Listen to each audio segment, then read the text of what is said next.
Hello everyone, Kurt over here, and welcome back to another episode from Feather Labs. Today we're going to be continuing on with the progressions that we see within Third Master Dagger, and today we are going to be revisiting an old play that we kind of saw within within Abrazare and also in First Master Dagger, and it kind of involves some similar concepts that we see within the form of the trip up. Now, one thing that's about this position right here is, again, the tactical consideration to let go of somebody's dagger arm is a big part right here that makes this play, I think, work in a form or fashion here. So with that being the case in here, before we get too much as far as describing, let's get into it and see what we see.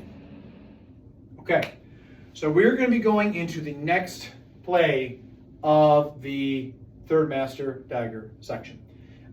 This right here, to me, in many ways, is kind of a similar concept in regards to the trip up. There's a few pieces of advice right here, and the image that we're seeing right here that you can tell is, you see the guy's on the back side of him, and he's almost like hugged him, and he's got it by the neck. Again, if anyone's ever done like a shoulder toss or anything like that right here, then you know that can dislocate shoulders, all sorts of nasty things happen here. This position right here, in my opinion, is I'm going over the neck here because I'm doing a neck crank over my body. This is a very deep position on this, and he does state in this that this is probably better to be done in armor, probably for really good reason, because I am actively giving up my hold of the knife, of the dagger, sorry. So we're going to be talking a little bit about that today. So essentially, just to review what we talk about, what is the trip up? The trip up right here is he comes into the dagger spot, coming right here and coming straight into this position. So I'm moving in and it's happening very fast. In the Abrazare section, he states that if you do this, you should go very fast with this, because otherwise, you see the picture where the two people are like almost face to face here, they can counter you with the same technique, and now you're both on the ground and it's a bad day. It's the same thing for any of these types of things, okay? On this case right here, so unlike doing the First Master cover play, he comes in with this right here, where I pop off line right here, grab this, and then come across here. I'm now continuing with off on this side. So we'll just use the big motion, then we'll talk about how we tie this together to other things here. But he shows that shot to the side here, comes off. I'm coming this with right here, and I'm retaining this, and I'm going right for his face. So there's a couple things that may be happening right here that give me access. So the big thing right here is this leg is behind, and in the image that we're talking about here, as you can tell, it turns into this place here is behind. So now I'm getting behind his body and I'm setting up for a nasty throw. And we'll go on both sides here so we can see this. But for right now, I'm back into this position. I'm going to stop torquing his neck here. You get the idea here. But because I'm going like this right here, ultimately, this right here, in many form or fashion, there's all sorts of things here that we can play off this. We'll be going through the play right here next week. But for right now, we're just talking about from right here. So I can turn him over and throw him over my leg because my leg is behind his body. But what happens if he starts bringing the dagger back?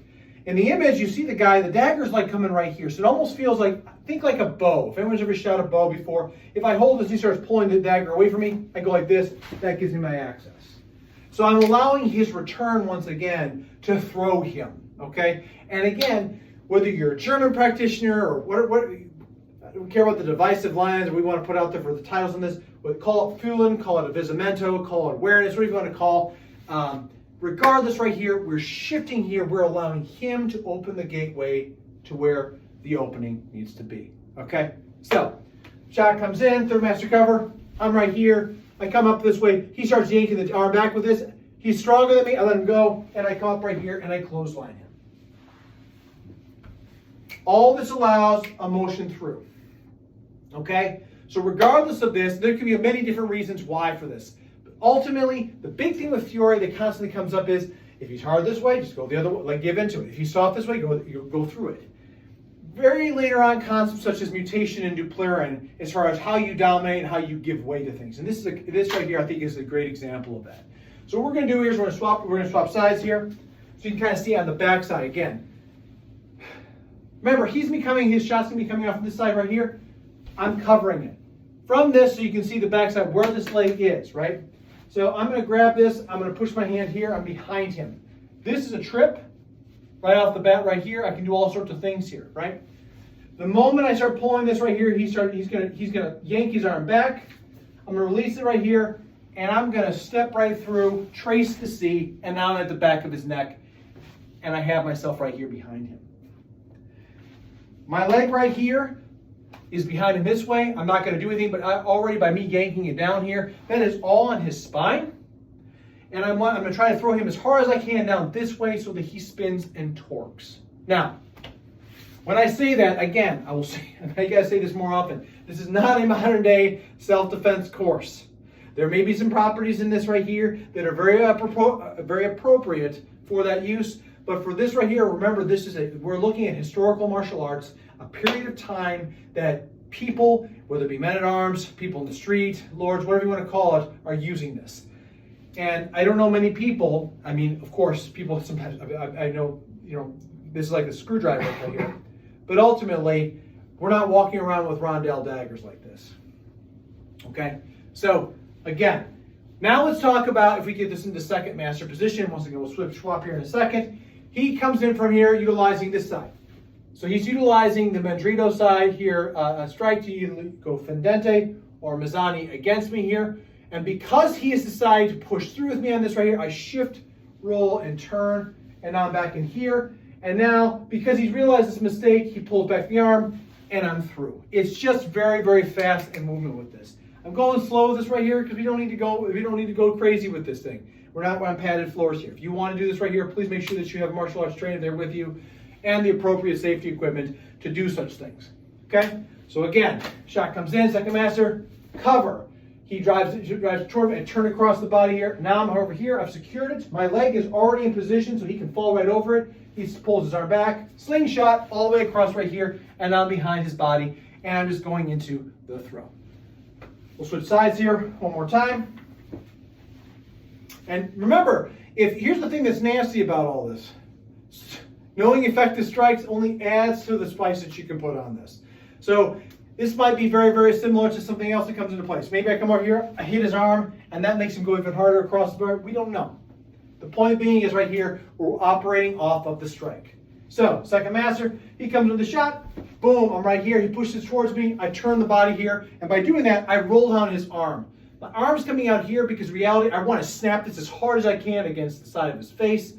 And from that position here, ultimately he's going to trail back, which allows me the access to the leg point right here, okay?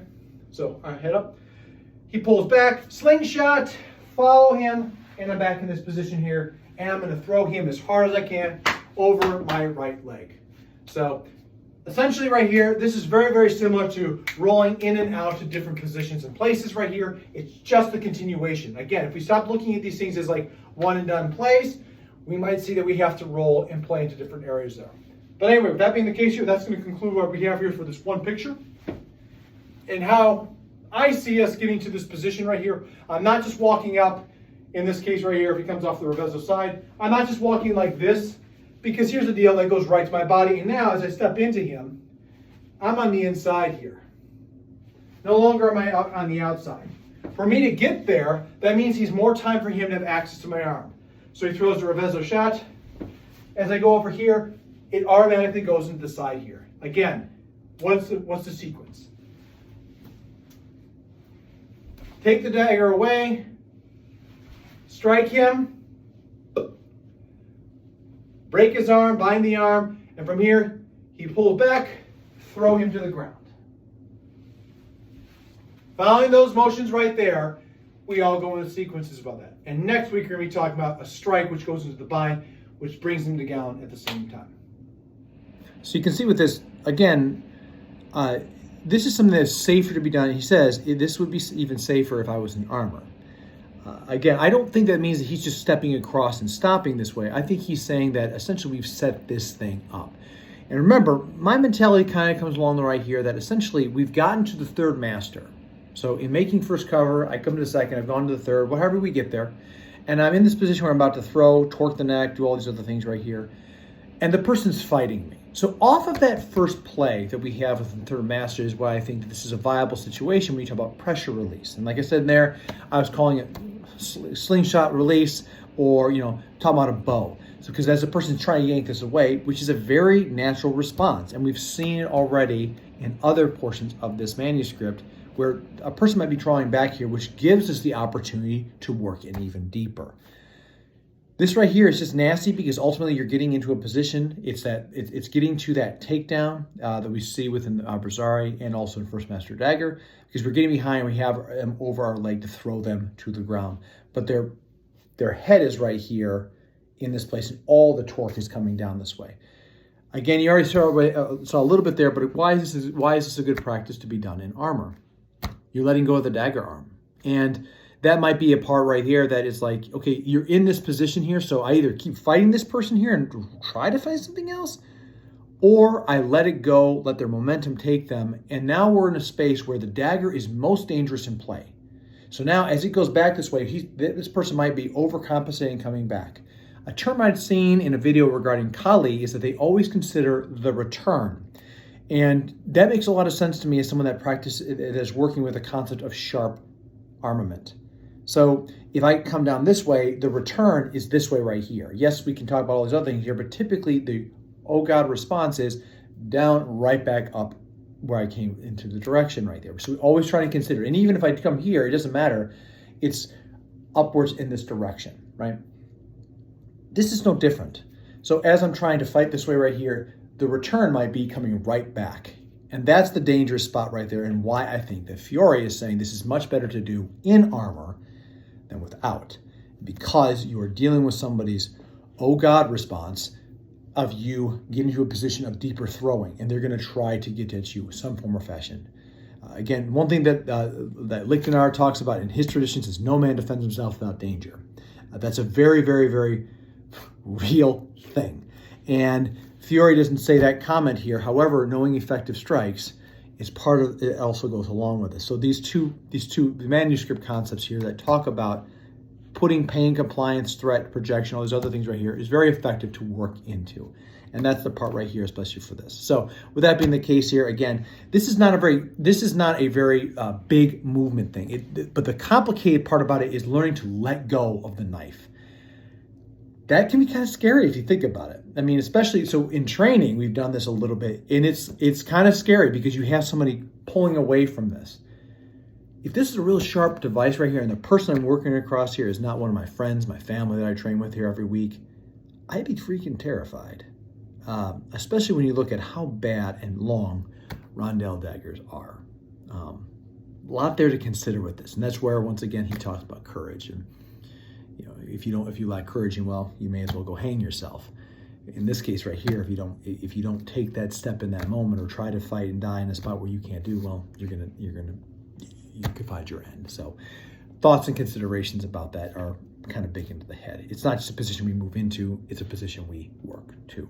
So with that being the case here, that's going to wrap it up here. As always, for my viewers and subscribers, thank you so much for stopping by. Thank you so much for the comments and for sharing my content out there. Again, I want to see if I can make it to 500 first and then make it to 1,000. I'm just playing this as far as I can right here because I think that we have some good stuff here, and I would love to continue on with the practices of Fiore di Liberi. If you're new to the channel, please consider liking, subscribing, and sharing with a friend. I'd love to hear your considerations out there. Maybe you're a practitioner of this. Maybe you're a practitioner in different martial arts across the world, whether it be historical or modern-day self-defense, and I welcome all of it to be able to hear what your thoughts and observations are within your practice. Because I think it's one of the great gateways, the great gateways here is that we understand this together.